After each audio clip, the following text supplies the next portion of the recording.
Mister beast. So అందరూ content create చేసే వాళ్ళందరూ మిస్టర్ బీస్ట్ కాలేరు అయ్యా.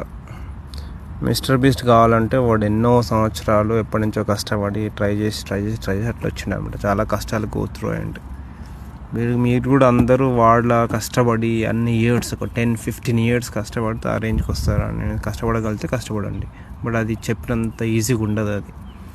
సో ఎనీహో, కాంటెంట్ క్రియేషన్ ఏమంటే మీకు నచ్చినది ఆర్ మీకు వేరేలో యూజ్ అవుతుంది అనుకున్నది, ఆర్ మీరు ఏదైతే కాంటెంట్ క్రియేట్ ఎంజాయ్ చేసే కాంటెంట్ టైప్ ఏముందో అలాంటివి అయితే మీరు ఎక్కువ సీరియస్గా, ఎక్కువ డీప్గా వెళ్ళగలుగుతారనమాట.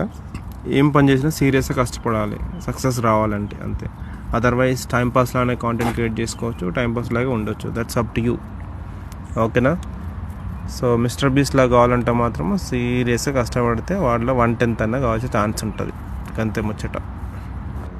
కాంటెంట్ క్రియేషన్ మాత్రం చాలా కష్టమైన పని. సో మీరైతే కన్సిస్టెంట్గా కష్టపడుతూనే ఉండాలి.